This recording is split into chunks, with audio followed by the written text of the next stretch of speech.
Hola, ¿qué tal? Este día vamos a estudiar la parte de las reacciones químicas de los alquenos, que también nos van a dar base para el estudio de los alquinos. Tenemos que tener pendientes un par de cosas de lo que es un alqueno. Como ya sabemos, un alqueno es una parte, una molécula que posee un doble enlace. El doble enlace está dado entre carbono y carbono. Así, por ejemplo, el eteno es un alqueno. Debido a la posición de los dobles enlaces al hacer un diagrama de orbitales, estos quedan con una gran tensión entre uno y otro y cambian básicamente, este sería un orbital, este sería otro orbital, se une a los dos orbitales del otro carbono y esto genera una gran tensión. Esa gran tensión es una gran cantidad de energía y los electrones quedan compartidos en los orbitales, tanto en este punto como en este otro. Esa división que existe en esos orbitales es la que permite de que sean bastante susceptibles a la reacción, al contrario de los alcanos donde solo teníamos enlace sigma. En este caso hay un enlace de tipo pi que es el que está más proclive a romperse. Siempre que existen enlaces dobles estamos hablando de enlaces de tipo pi y que, como les digo, son más proclives a romperse debido a la gran tensión que tienen esos orbitales en su posición un poquito opuestas a la fuerza. Esto también cambia el tipo de hibridación, se convierte en una hibridación de tipo sp2 y también, aparte de cambiarle el tipo de hibridación, también cambia la forma, que es una forma de tipo trigonal. Así es que al romperse en enlace se recupera nuevamente la hibridación sp3 y esto da lugar a la adición especialmente de otra parte de otra molécula.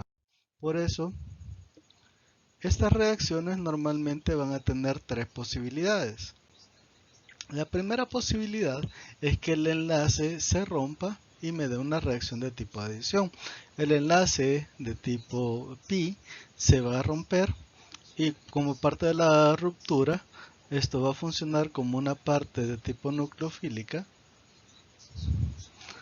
dándome una carga parcial positiva y una carga parcial negativa, donde una sustancia XY va a interactuar, la parte más electronegativa va a buscar a la parte positiva y la parte menos electronegativa va a buscar a la parte negativa. Entonces va a dar lugar a que estas dos partes de la molécula entren y se acomoden, volviendo a la hibridación de tipo sp3 y añadiéndose a la molécula. En una reacción de adición no hay cambio de la estructura de carbonos ni de hidrógenos.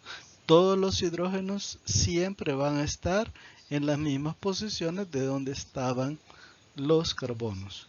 Así también vamos a tener otra posibilidad, que es una reacción de eliminación, que esta es especialmente cierta en la síntesis de un alqueno.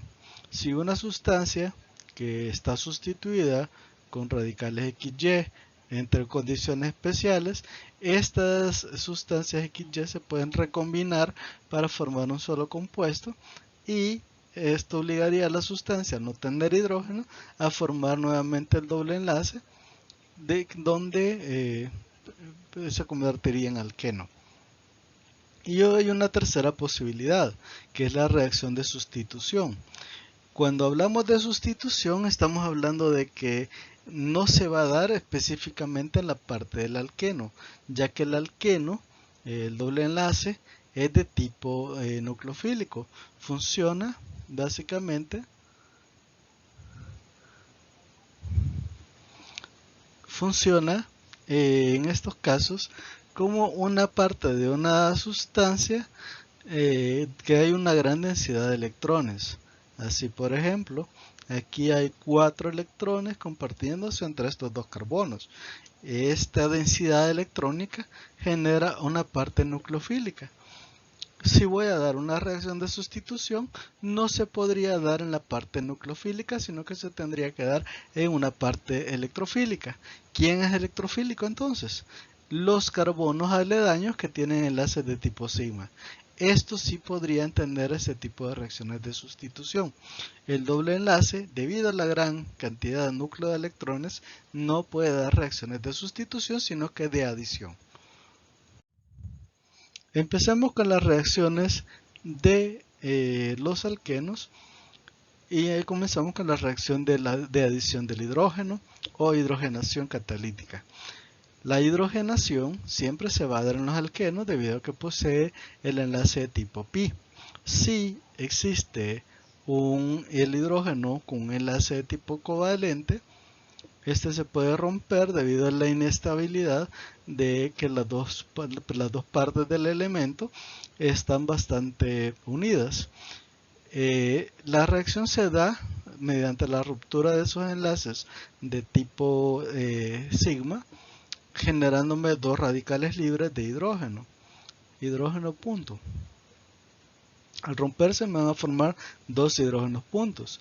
Estas especies son altamente reactivas y son especialmente reactivas ante los enlaces de tipo pi. Así es que al formarse los radicales libres van a buscar recombinarse con el único lugar donde hay una gran densidad electrónica. Obviamente es el enlace de tipo pi. Al encontrarse con el enlace pi, estos van a añadirse a la molécula, por eso se llama reacción de adición, en esas posiciones donde estaba el enlace pi. Esto me va a recombinar la molécula y se me va a permitir que se forme un alcano. El resultado de las reacciones entonces es un alcano. La reacción es catalizada para que se generen estos radicales libres y eso se da especialmente con platino, paladio, níquel o rodio. Esos son los elementos que usualmente se pueden ocupar como catalizadores de la reacción. Y esto es especialmente importante debido a algo, a que esta reacción puede suceder y de hecho ocurre en muchos procesos industriales donde se eliminan los enlaces de tipo pi para que me queden solo enlaces de tipo sigma. También en la preparación de muchos fármacos se ocupa esta reacción para asegurarnos de que no existen enlaces de tipo pi que me podrían generar una sustancia que yo no desee. Así, por ejemplo, el 5,5 metileno ciclo nonano que está acá presente tiene este enlace que es de tipo hay un enlace sigma y pi. Si esto se hace reaccionar con hidrógeno, por ejemplo, a cada una de las partes de donde está el doble enlace se le va a añadir un hidrógeno, dándome en la parte donde está el CH2 un metil y en la parte donde no está solo la adición del hidrógeno y perdiéndose así ese doble enlace, convirtiéndose entonces de alqueno hacia alcano. Y por eso mismo esta reacción siempre me va a dar como resultado alcanos. Aunque también puede suceder de que haya transposiciones y algunos grupos no nos queden específicamente donde nosotros esperamos. Así, por ejemplo, si tengo una molécula, por ejemplo, esta molécula que es un alqueno y yo el hidrogeno con un catalizador como el platino, paladio, níquel o rodio, pongamos níquel para variar, pasaría lo siguiente. Hay dos dobles enlaces en la molécula que yo dibujé, por lo tanto necesitaría 2 moles de hidrógeno. Al reaccionar, todos los lugares donde estaban los alquenos quedarían sustituidos por alcanos, que quedarían de tipo saturados. Y esto se convertiría precisamente en un alcano. Todos los dobles enlaces logran reaccionar. No hay ninguno que queden sin reaccionar. Así que en estos casos siempre hay que estar controlando la cantidad de moles de hidrógeno que van a requerirse para que se dé la hidrogenación. Básicamente lo que hemos hecho es lo siguiente. Se lo voy a poner semidesarrollado. CH3, CH, doble enlace, CH, CH2, C, doble enlace, CH2, CH3. Ahí lo tenemos de forma semidesarrollada. Si esta reacción se da lugar en esta molécula, lo que ocurriría es de que todos estos enlaces terminan destruyéndose debido a la reacción. ¿Cómo se destruye? Simplemente esas partes se van a partir en dos. Se va a romper el enlace y en cada una de estas posiciones me va a quedar un hidrógeno que es parte del H2 que se le está agregando. Igualmente acá me quedaría un hidrógeno acá y este CH2 se convertiría en CH3. En todos los lugares donde estaba uno de los enlaces pi, ese se va a romper y me va a quedar convertido en alcano. Por eso es que tenemos esta fórmula acá, que es de un alcano como producto de esa reacción. Adición de halógenos. Los halógenos también se pueden añadir a la molécula. Por ejemplo, si tengo un alqueno y un halógeno, lo que va a ocurrir es lo siguiente. El halógeno, por ser muy electronegativo, están dos partes muy electronegativas unidas, así por ejemplo el cloro o el bromo, que son halógenos. Estos se pueden básicamente partir en dos.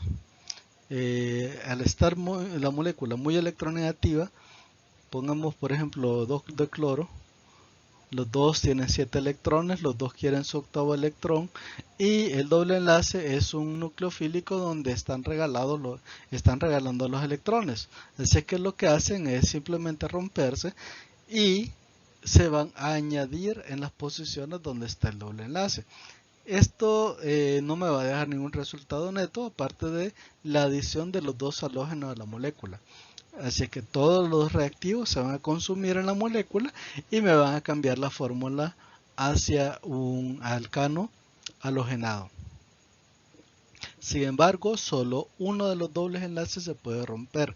Si una molécula tiene muchos dobles enlaces, solo uno de todos se va a romper, no todos. Y también aquí va en función de cierta probabilidad.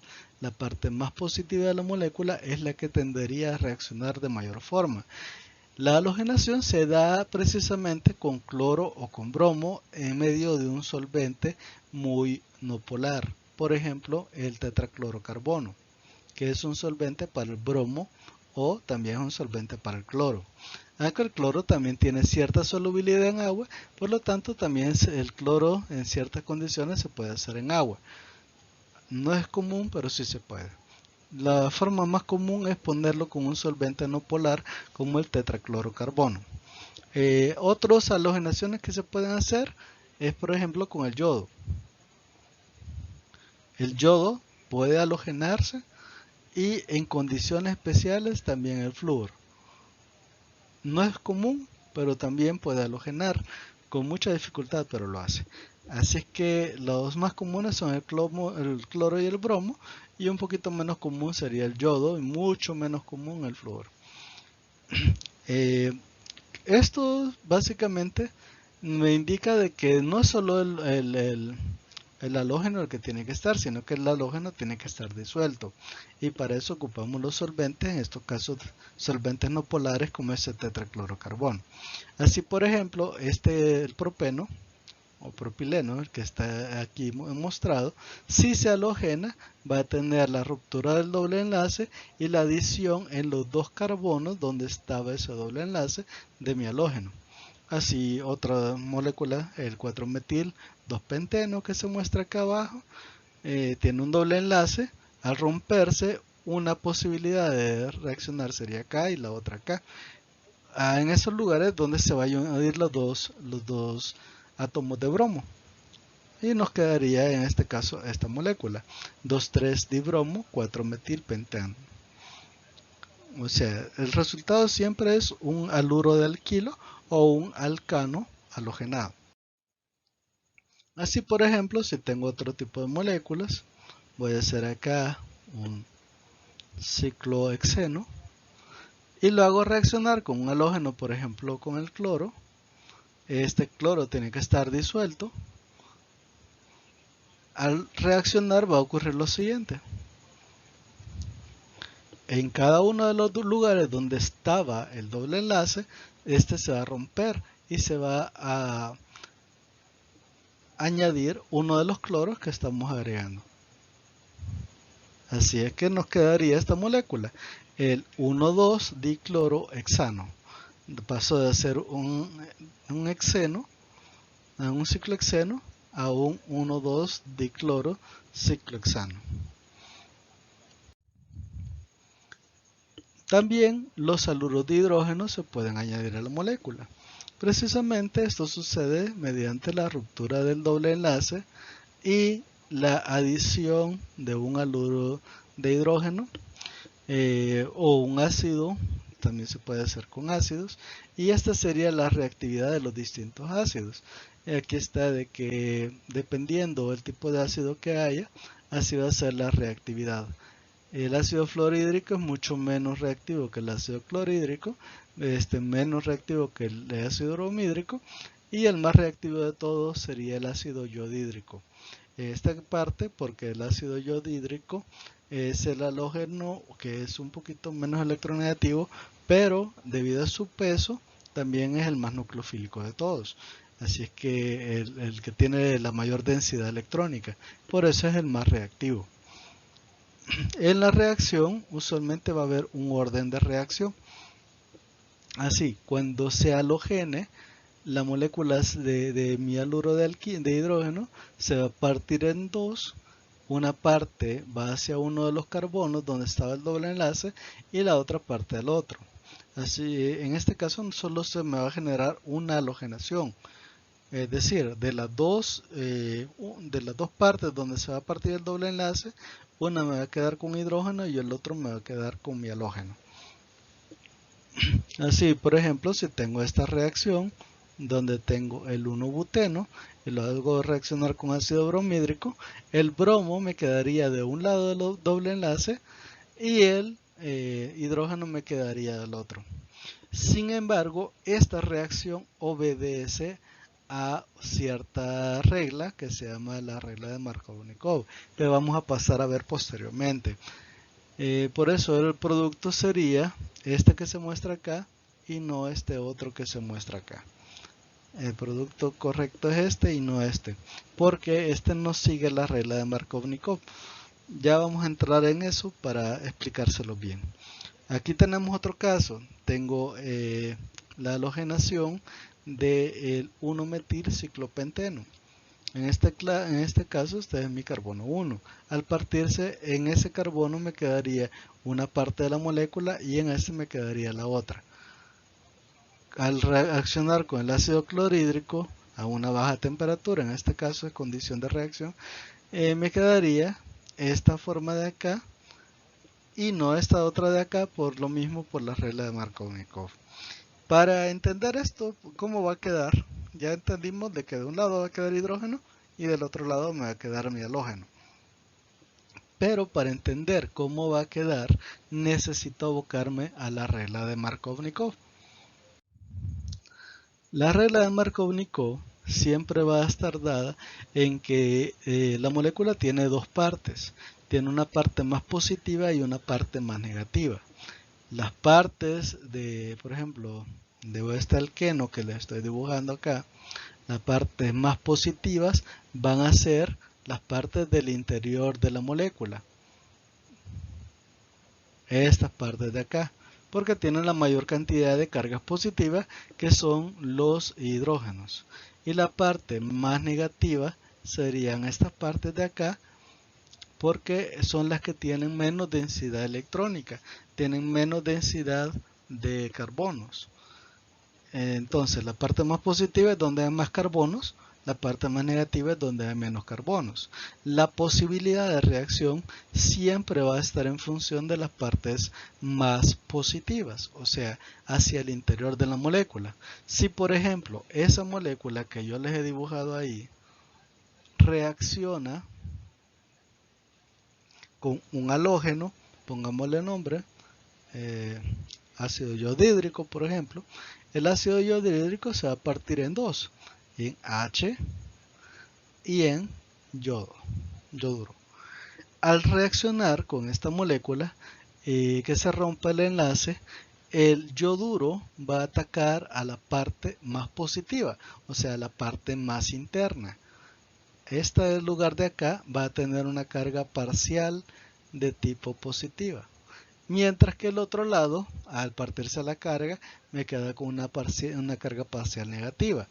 Y vamos nuevamente con los positivos buscan los negativos. Bueno, los negativos buscan los positivos. El yodo va a buscar a la parte más positiva de la molécula, o sea, ese punto. Y el hidrógeno va a buscar a la parte más negativa. Así, a la hora de halogenarse, la nueva molécula que me va a quedar como producto de reacción de eso, va a tener un hidrógeno en esta parte que usualmente no se pone porque pasa a ser parte de todos los hidrógenos que tiene la molécula. Mientras del otro lado me quedaría mi halógeno halogenando la molécula. Como ya dijimos, ese hidrógeno es un hidrógeno más ahora. Normalmente no se pone. Y el yodo me quedaría en la parte más interna de la molécula. A eso se refiere esa regla de Markovnikov. La reacción siempre va a llevar ese sentido. Es una reacción de adición. Por lo tanto, una parte añade al hidrógeno y la otra parte añade al yodo. Esta regla de Markovnikov normalmente puede seguir dos lineamientos.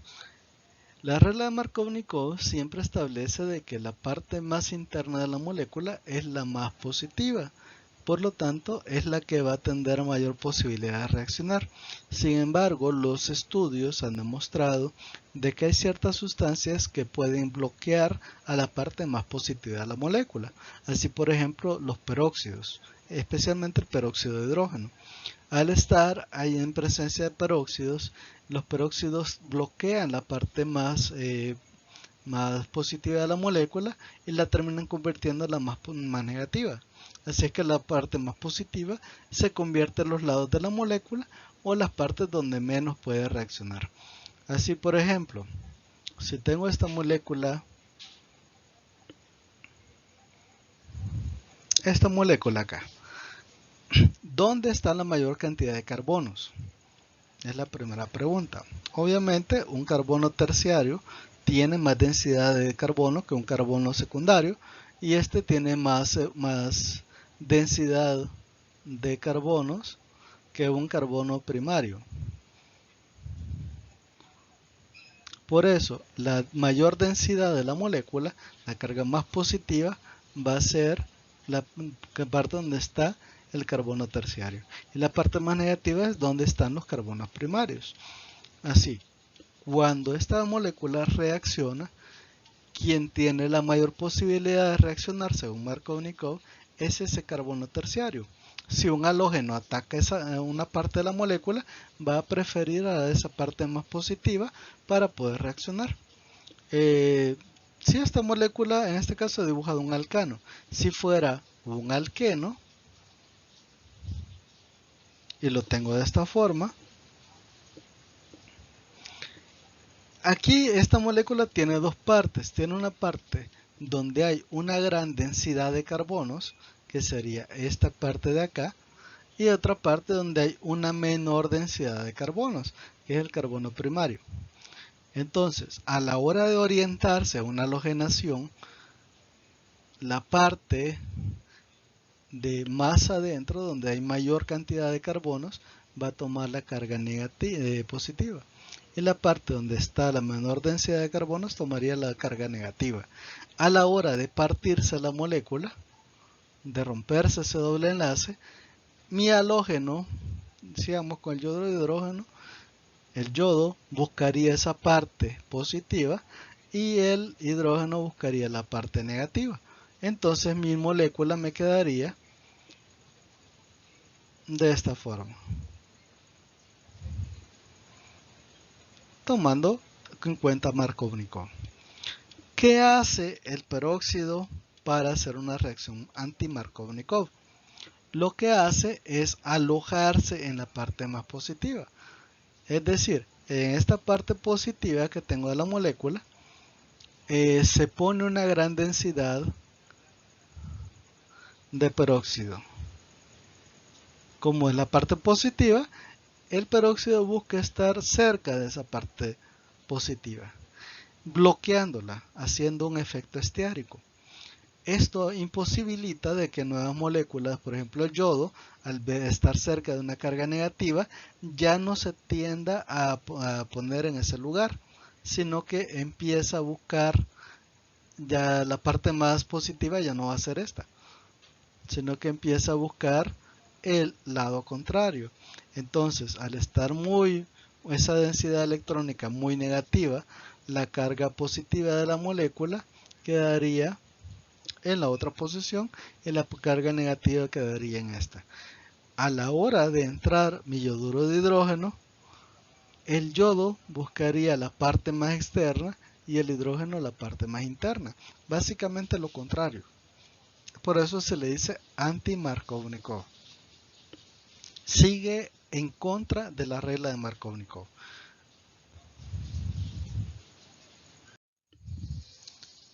También el ácido sulfúrico, debido a que tiene en su forma la posibilidad de formar un ion, se puede añadir al doble enlace. En este caso lo hace en forma de sulfato ácido, que hace un enlace covalente con una parte del doble enlace, y el hidrógeno del ácido sulfúrico me quedaría separado en el otro. Básicamente tenemos lo siguiente: el ácido sulfúrico se va a descomponer en la primera división en H más y HSO4 menos. Ese HSO4 menos es el que hace la reacción.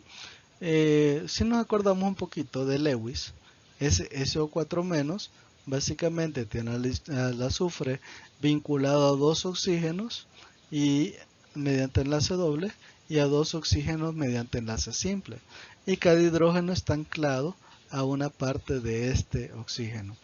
A la hora de disociarse, lo que va a suceder es que uno de esos hidrógenos se va a escapar en forma de H+. Entonces me queda carga negativa SO4H. Y eso es lo que se muestra acá. Pero el enlace en este caso estaría presidido especialmente por este oxígeno, el que se quedó sin su hidrógeno. Por eso es que normalmente se pone OSO3H. O el oxígeno que está anclando SO3H, todo el resto de la molécula. OSO3H. Acuérdense de eso porque así se tiende a poner. Esto es bastante común de ponerlo, y es tan común de ponerlo de esta forma que todos los libros, siempre que vean un ácido sulfónico o un sulfato ácido, van a ver esta forma. Así, por ejemplo, el propeno, al reaccionar de esta forma, formaría sulfato ácido de isopropilo, debido a que el lugar más propicio para reaccionar sería la parte más positiva, y en la otra parte me quedaría mi hidrógeno.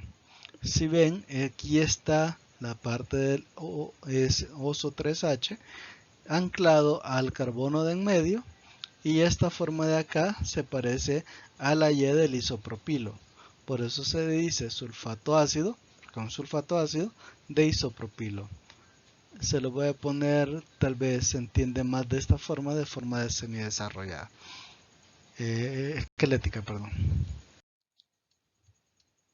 Bien, esto es en cuanto a esa regla de Markovnikov. Por otro lado, el agua en presencia de ácidos también puede hidratar al doble enlace. La adición del agua en presencia de ácidos es bastante común, especialmente en la parte de la digestión.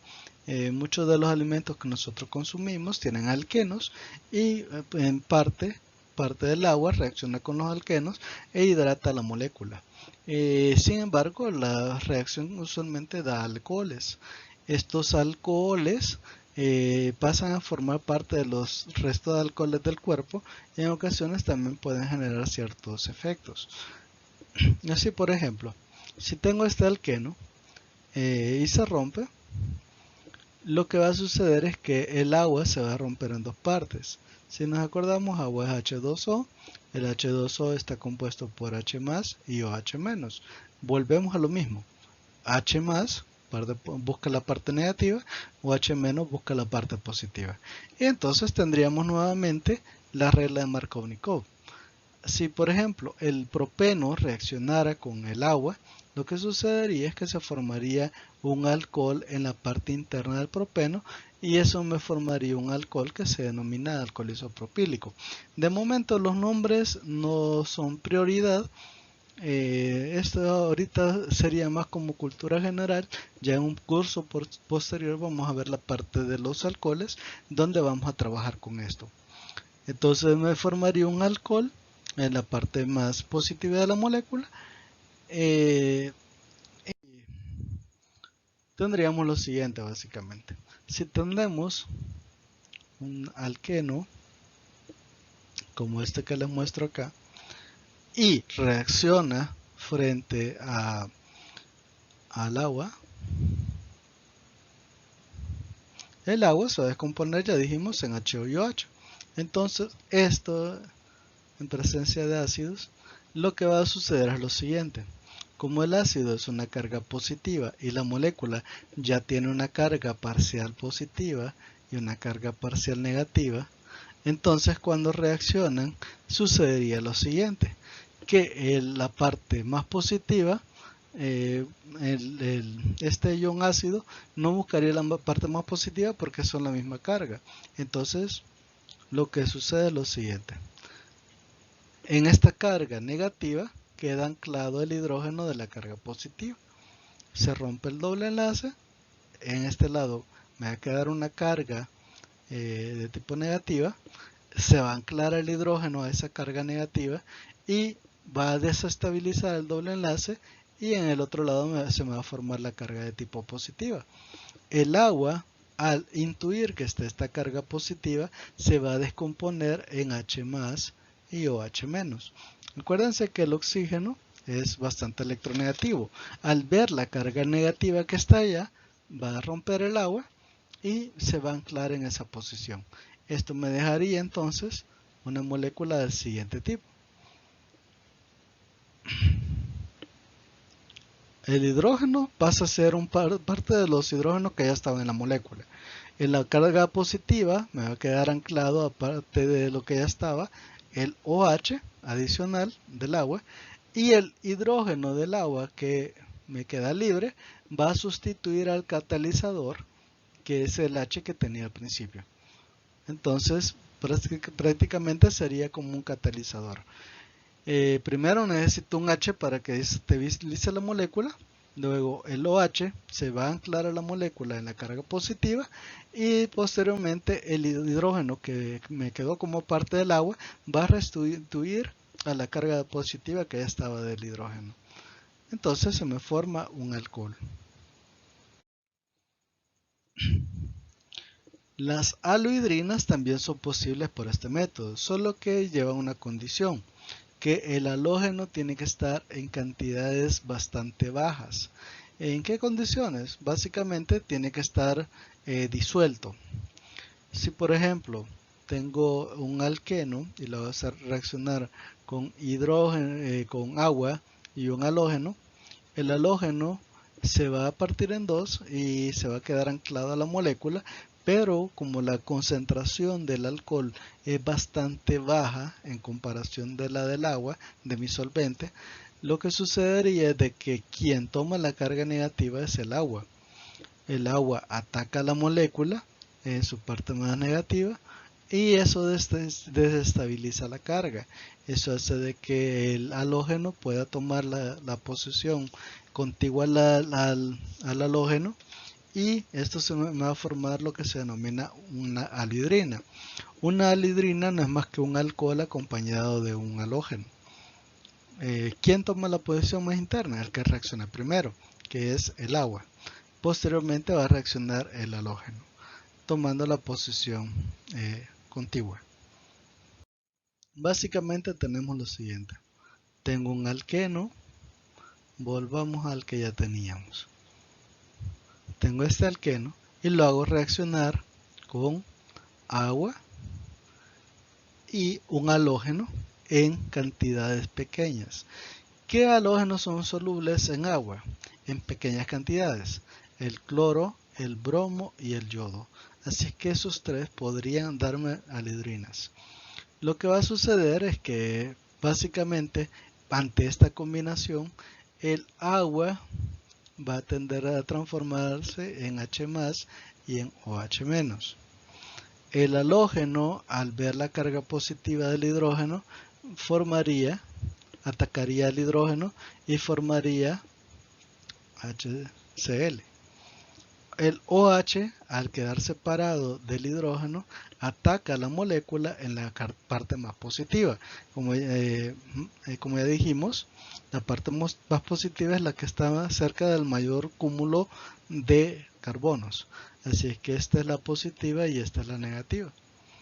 Va a atacar esta carga positiva y va a formar una ruptura del enlace y la formación de un alcohol en la carga positiva. En la carga negativa que me ha quedado, como para que se formara el HCl tuve que invertir un cloro, el otro cloro queda con carga positiva y es el que va a buscar la otra posición. Entonces ahí se estarían ocupando las dos cargas, formándose la aloidrina.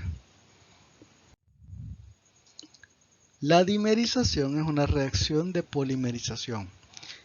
¿Qué es un polímero? Un polímero es una molécula compuesta de muchas partes. Poli, muchas, meros, partes. Un polímero básicamente es una molécula que se forma de muchas partes pequeñas, que normalmente se denominan monómeros. Estos monómeros empiezan a reaccionar entre sí hasta formar cadenas que pueden ser de 100, 1000 o millones de partes. Por eso se le denomina así. Son básicamente moléculas que pueden tomar tamaños tan grandes que pueden ser vistas incluso por microscopio. Por eso se les dice macromoléculas. Los polímeros, al tener esa capacidad de tener tantas moléculas combinadas para hacer una estructura muy grande, se van a formar mediante estos dobles enlaces que se van a ir uniendo entre sí para formar moléculas más grandes. Como nuestro objetivo es la parte de la medicina, la parte de los polímeros es bastante importante para nosotros, especialmente debido a que uno de los defectos de los fármacos es que se puede generar la polimerización. La polimerización entonces ocurre por lo siguiente. Hay varias formas de polimerizar. Esta es una de tantas. Esto ocurre cuando existen dobles enlaces. Veamos. Inicialmente voy a tener dos moléculas del mismo tipo que se denominan monómeros. Por ejemplo, esta molécula que es el isobutileno o el 2-metil-1-propeno, 2-metilpropeno, si reacciona con otra molécula igual en presencia de ácidos, ocurrirá lo siguiente, que la molécula puede dar la ruptura del enlace y la adición de la molécula que está contigua, reformándose el doble enlace y formándome un alqueno. O también se me puede dar la ruptura del enlace y la reforma de enlace, formándome un alqueno en la posición contigua. Dependiendo de cuál de las dos formas tome, así va a ser el tipo de polímero que se va a formar. Es decir, lo que sucede básicamente es la ruptura del enlace, la formación de cargas. Como siempre tenemos una carga de tipo positiva y una carga de tipo negativa.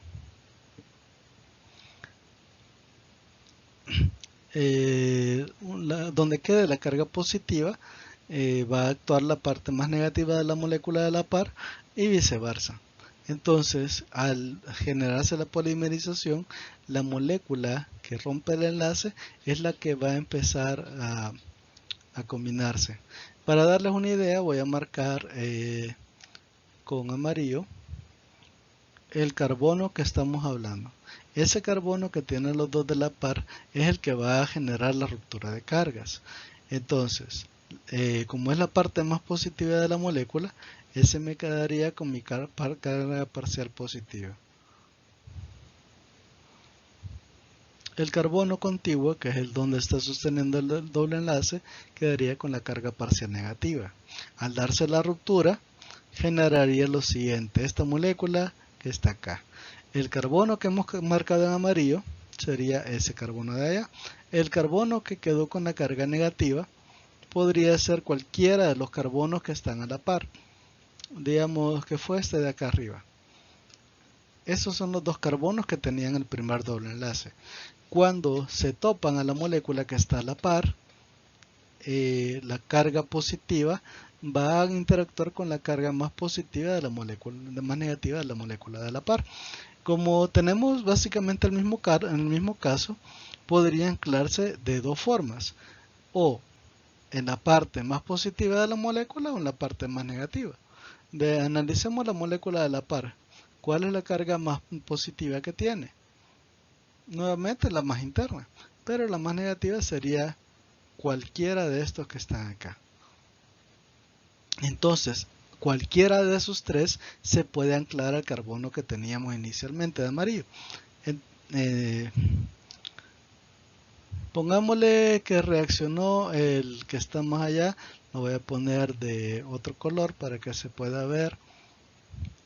Vamos a poner en rojo. Digamos, se ancló a ese carbono de ahí. Lo que va a suceder es que el carbono amarillo o el carbono rojo quedan vinculados, pero existe un hidrógeno adicional.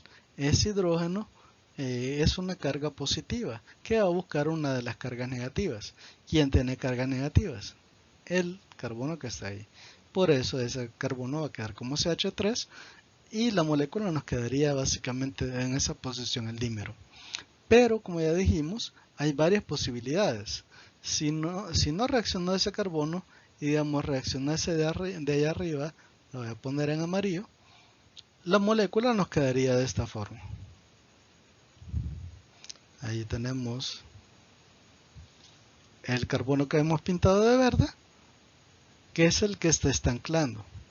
Entonces nos formaría esa otra segunda estructura. Dependiendo cómo vayan reaccionando, así me va a quedar la forma del polímero. Así es que hay varias formas de generar polímero. Por ejemplo, hay polímeros de distintas densidades, hay polímeros que llevan básicamente el mismo nombre, pero llevan diferente estructuración, y así también es el tipo de materiales que generan esos polímeros. ¿A qué voy con todo esto? A que la generación de este tipo de polímeros normalmente está dada entre los alquenos, y si por ejemplo tengo un fármaco que se está venciendo o está en condiciones malas o propicias para la reacción, este podría pegarla a las moléculas que tengan enlaces dobles. Las moléculas se van a ir pegando unos con otros hasta formar estructuras grandes. ¿Qué tan grandes pueden ser? Pues pueden ser realmente grandes. Tan grandes como para quedar pegadas en el fondo de mi medicamento. No sé si ya les ha pasado eso alguna vez. Si ya les ha pasado, déjenlo en los comentarios. Pero sí, si ya se han fijado, muchos medicamentos, en el fondo del medicamento queda un bloque que básicamente sería ese bloque que ha quedado, eso duro que ha quedado, sería un polímero formado por la descomposición de mi medicamento.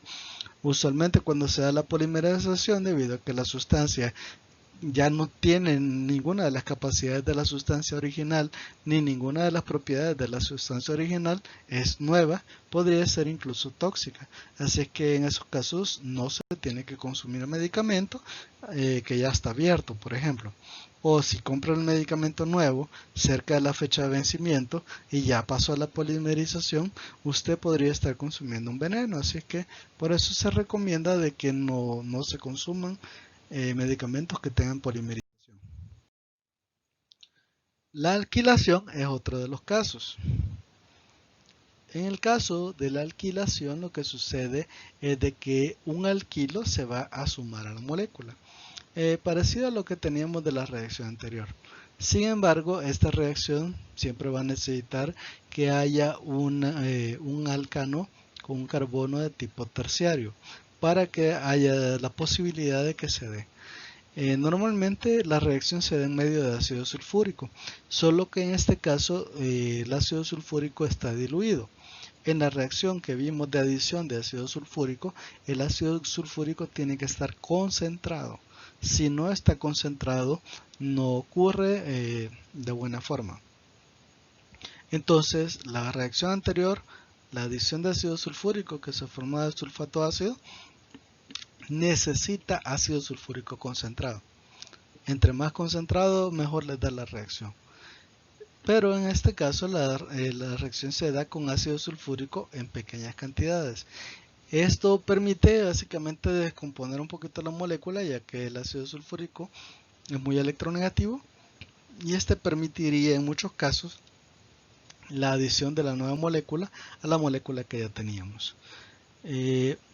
Acá dice, por ejemplo, tengo mi doble enlace y tengo lo que acá está como R.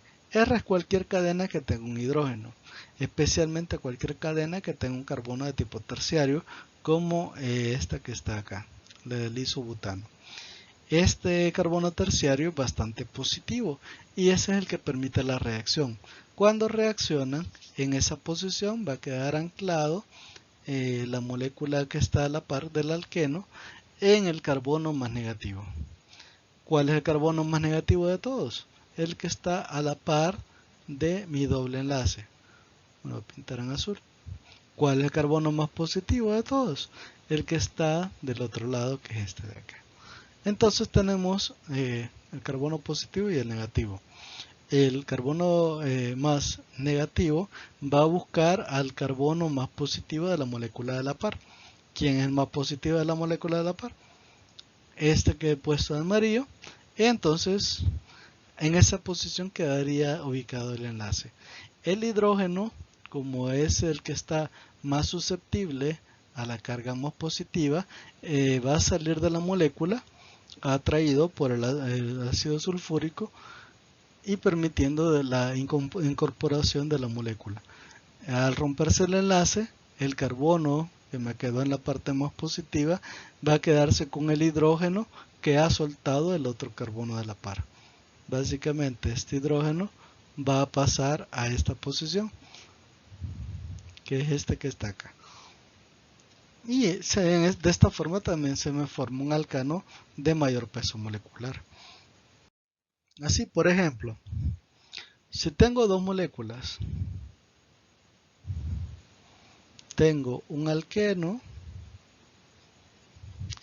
pongamos el alqueno que ya teníamos, y este lo hago reaccionar con un alcano que tenga un carbono terciario, por ejemplo este de acá. Le voy a cambiar un poquito la forma para que sea más bonito. Este alcano que tengo acá, este alcano, como ven en este punto, tiene 3 carbonos, porque es un carbono terciario. El cuarto enlace sería un hidrógeno. Ese hidrógeno es el más susceptible de reacción. Este básicamente va a dejar la molécula y aquí se va a quedar una carga positiva. Al dejar la molécula, dejaría una carga positiva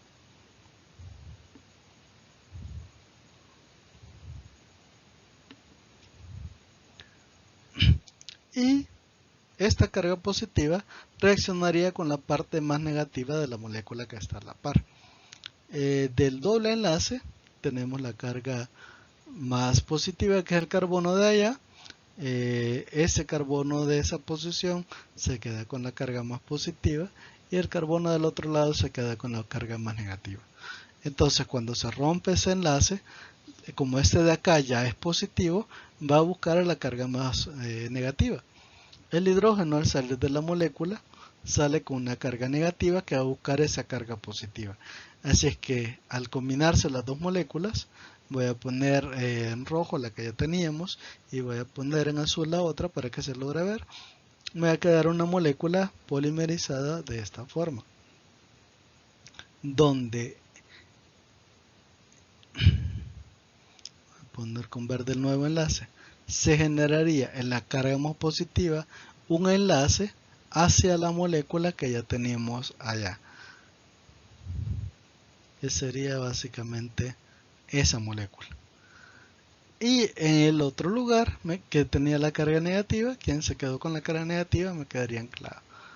Así se me rompe mi doble enlace, se reforma el enlace y se me forma una nueva sustancia que sería esa, que sería un nuevo alcano con otras capacidades. Igualmente el alcano ya es más grande que como empezó. Poniéndolo ya en limpio sería básicamente una molécula de este tipo.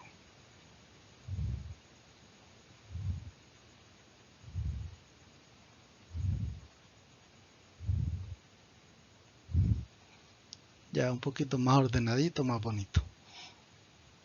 Bien. También tenemos la hidroxilación o formación de glicoles. Cuando se forma un glicol, este usualmente se da por un mecanismo de reacciones de radicales libres, ya que los peróxidos tienen esa capacidad de formar radicales libres. Si un alqueno reacciona con, por ejemplo, permanganato, o también se puede dar con peroxiácidos, esto puede generar la formación de los radicales libres que atacarían el doble enlace en las dos posiciones donde está, dándome un alcohol doble, que es lo que se denomina como un glicol. Glicoles son alcoholes que tienen bastantes grupos. Normalmente también se les dice polioles. Los polioles o glicoles son alcoholes que tienen muchos grupos. Así, por ejemplo, al reaccionar en estos dos, ya sea con permanganato o con el otro, en las dos posiciones del doble enlace me va a quedar un alcohol en cada una de ellas, y formándose el glicol. Bien, por ejemplo, este alqueno si reacciona con permanganato, por ejemplo, en las dos posiciones donde estaba el alqueno se me va a formar un alcohol, y eso se denomina glicol. Así, por ejemplo, yo podría tener un alqueno cíclico como el ciclohexeno. Si lo hago reaccionar, por ejemplo, con permanganato, me formaría lo siguiente. Siempre me formaría mi ciclo, pero en los lugares donde estaba mi doble enlace me quedaría un alcohol en cada uno de ellos, un OH en cada uno de ellos. Así es que este sería un glicol producto de esa reacción. También tenemos la sustitución alílica. Aquí ya entramos al otro mecanismo, que es el mecanismo de sustitución. Como ya dijimos, el doble enlace es muy nucleofílico. Él no puede sufrir reacciones de sustitución, sino que solo adición. ¿Quién puede ser sustituido? Son los carbonos aledaños al doble enlace, porque estos quedan cargados debido al efecto inductivo que hace el doble enlace. Esto permite de que en condiciones especiales, por ejemplo, se pueda generar la adición de un halógeno.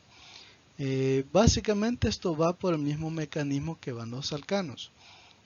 Un alqueno a altas temperaturas se desestabiliza y un halógeno puede atacar a la molécula formándose una adición en el carbono contiguo al doble enlace. Esto es lo que se denomina sustitución alílica, porque como ya vimos, alilo se llama el proptogeno. Entonces, si la sustitución está a la par del alilo, del tercer carbono, entonces formaría básicamente como un radical alilo, y por eso es que se denomina así, sustitución alílica. Bien, básicamente tenemos lo siguiente. Si tengo un alqueno como ese que está ahí y lo hago reaccionar con un halógeno, por ejemplo el bromo, a altísimas temperaturas, aquí estamos hablando de temperaturas de 500-600 grados, cuidando de que no se me queme mi alqueno, porque Al ser con temperaturas tan altas, usualmente también se puede dar de que mi alqueno se me queme. Entonces son temperaturas comprobadas que todavía no ha empezado la combustión. Por ejemplo, esta reacción dada a 500 grados Celsius podría dar lo siguiente: que el carbono que está a la par de mi grupo funcional reaccione. ¿Por qué no reacciona el doble enlace con el bromo? Vamos a explicarlo por qué. A altas temperaturas sucede lo siguiente. Voy a cambiar la forma de esta molécula a fórmula semidesarrollada para explicarlo. CH3, CH2, CH2, CH, doble enlace CH2. Bien, tengo la molécula que es esa misma, donde tengo mi doble enlace en un grupo. Cuando se dan altas temperaturas, las moléculas empiezan a presentar movimientos, especialmente para el caso del calor, que es luz infrarroja. El grupo empieza a reaccionar y empiezan a moverse las moléculas como que fuera una locomotora a altas velocidades. Llegan a tales velocidades que el grupo se oculta. Básicamente el grupo se autooculta debido a ese movimiento que tienen las moléculas a altísimas temperaturas. Entonces, cuando se da esto, las moléculas de esto se empiezan a mover tan rápido de un lado para el otro que básicamente no puede reaccionar. Cuando se hace reaccionar, por ejemplo, el bromo, esta parte queda como un ferrocarril donde usted no se puede subir. Esta parte se mueve tan rápido que no puede reaccionar. Entonces, como esta parte del mayor núcleo de electrones, la parte más nucleofílica de la molécula, el bromo trata de alojarse lo más cerca que pueda, donde puede, de esta posición que está acá. El bromo entonces se convierte en dos radicales libres de bromo, y estos radicales libres, al no poder entrar acá, buscan el lugar más cercano que está allí, que sería el carbono de la par. Entonces sucedería lo siguiente: mi reacción obligaría a que reaccione ese carbono tercero a la par del doble enlace, generándome la separación de uno de los hidrógenos de ahí y la añadición de mi halógeno, sin dañar mi doble enlace. Básicamente el doble enlace quedó oculto debido a la interacción de esa temperatura. El hidrógeno que me había quedado obviamente va a quedar libre y va a tender a reaccionar con uno de los halógenos, con un bromo, para formar bromuro de hidrógeno. Entonces, básicamente tengo una nueva molécula donde hay un halógeno y siempre se conserva mi doble enlace. Finalmente tenemos la adición de radicales libres. Cualquier molécula que pueda hacer radicales libres puede añadirse a un alqueno. Muchas veces se requiere peróxidos, otras veces solo con luz es suficiente para que se dé, pero necesita la generación de radicales libres. Especies muy inestables, por ejemplo el tetraclorocarbono o el bromotriclorometano, o también el cloroformo, el triclorometano, son muy proclives a generar con luz ultravioleta radicales libres. Estos radicales libres atacan a la molécula y básicamente en el punto donde está el doble enlace añadiéndose, generando una modificación de la cadena. Así, por ejemplo, podemos tener una molécula que tenga esa capacidad de reacción y lo que sucedería es lo siguiente. Voy a dibujar una molécula de un alqueno. Por ejemplo, este alqueno que tenemos acá. Si este alqueno reacciona con una sustancia que me puede generar radicales libres en presencia de peróxidos o con luz ultravioleta, por ejemplo el tetraclorocarbono, básicamente es un carbono rodeado de 4 cloros. Estos cloros todos son muy electronegativos y no van a desperdiciar la oportunidad para salirse y romper. Cuando esto sucede va a pasar lo siguiente, se va a formar un radical libre entre el cloro y ese carbono. Ese radical libre que se forma va a dejar libre a uno de los cloros y va a generar la posibilidad de que se forme un triclorocarbono. Sin embargo, sigue siendo radical libre. El cloro es el primero que reacciona contra el doble enlace haciendo una adición. ¿Dónde va a buscar? Pues precisamente la parte más positiva.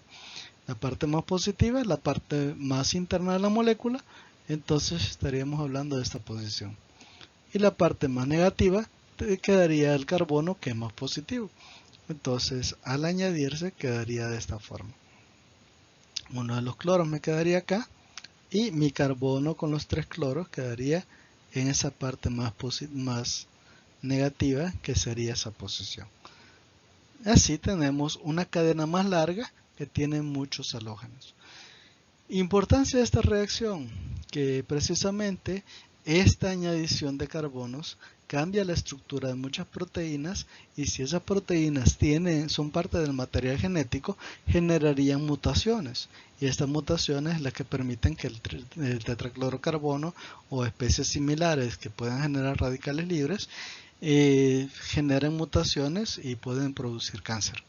Entonces básicamente es eso, de que se pueden añadir, pueden formar partículas mutadas y esas mutaciones generarían cáncer. Acá les queda un par de ejercicios para que puedan hacer. Con esto concluimos el video. El ejercicio 3 se trata básicamente de poner en práctica todas las reacciones que ya vimos. Al 2-hepteno le vamos a hacer reaccionar con bromuro de hidrógeno, con cloro, con ácido sulfúrico. Ahí están las reacciones. Vamos viendo cada una de ellas y vamos proponiendo cómo quedaría mi producto de esa reacción.